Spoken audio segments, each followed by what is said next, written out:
15 question 15 देखिए।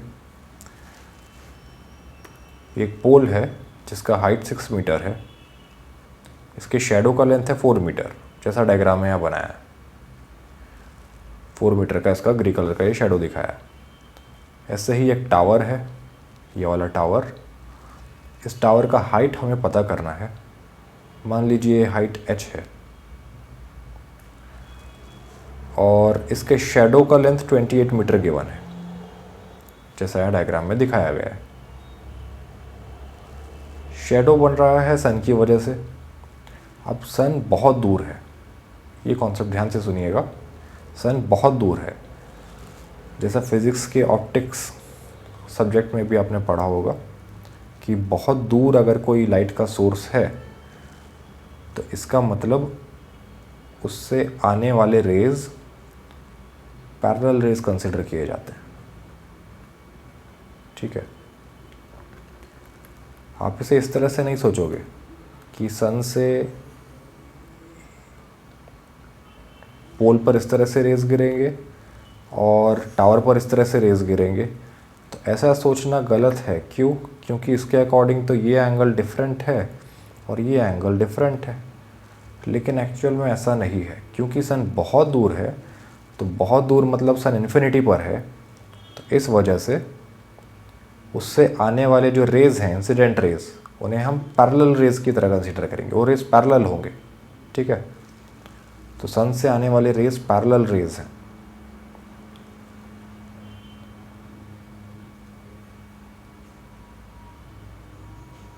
तो जैसे ये सन का एक रे दिखाया मैंने, ठीक है, तो इसी को पैरेलल रे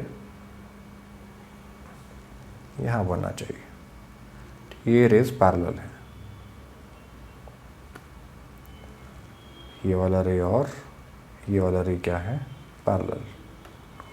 इस तरह से दिखा देते हैं इसे।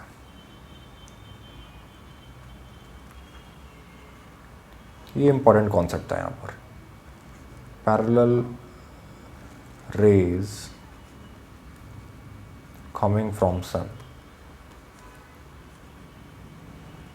अब ये सन की जगह कोई बल्ब दिया होता या स्ट्रीट लाइट दिया होता तो फिर हम इन्हें पैरेलल कंसिडर नहीं करते रेज को। ठीक है, क्योंकि ये सोर्स बहुत दूर नहीं है कमिंग फ्रॉम सन।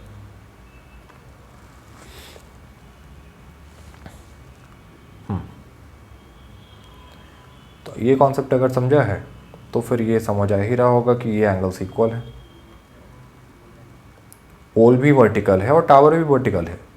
टावर भी वर्टिकल है, तो वर्टिकल लाइंस पैरेलल लाइंस के साथ तो सेम एंगल बनाएंगे ही।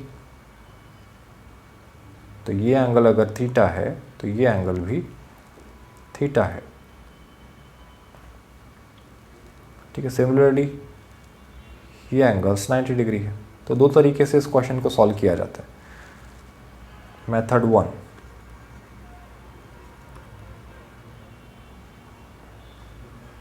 आपको ये दोनों ट्रायंगल्स दिखाई दे रहे हैं।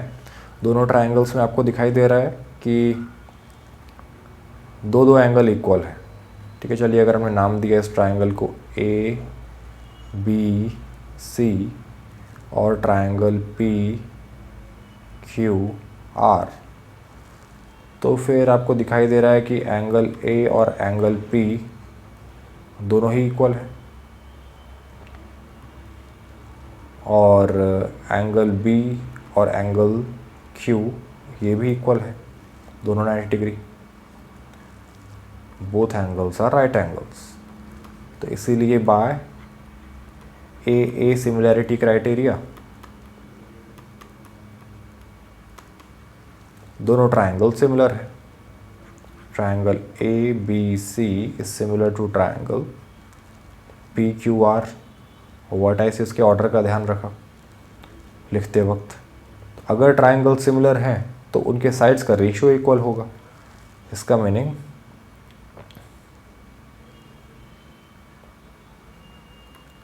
ए B by B C should be equal to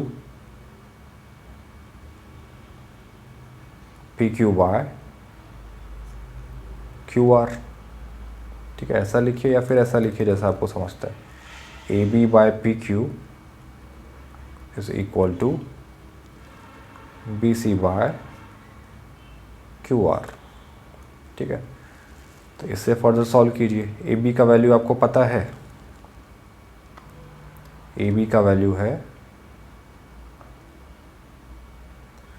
6, P Q का वैल्यू फाइंड करना है h, बी सी हमें पता है 4, क्यू आर है 28।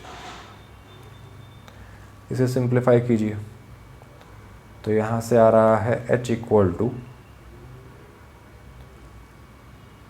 6 इंटू 28 बाय 4। सिंप्लीफाई कीजिए, 4 7 ज़ा 28 होगा, 7 6 ज़ा 42। हाइट आ रहा है यहाँ से 42 मीटर। टावर का हाइट 42 मीटर आया, यही आंसर है। इसे आप ट्रिग्नोमेट्री से भी सॉल्व कर सकते थे।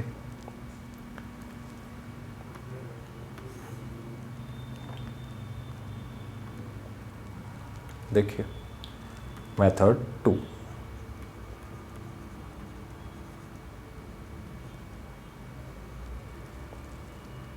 दोनों ट्रायंगल्स में, पहले ट्रायंगल में लिखा in triangle A B C tan theta क्या है, perpendicular upon base, opposite upon adjacent. तो ए बी सी ट्रायंगल में थीटा का ऑपोजिट साइड बी सी और एडजेसेंट ए बी। तो ये तो हुआ 4/6, यूनिट सेम है, मीटर मीटर कैंसिल हो जाएगा। और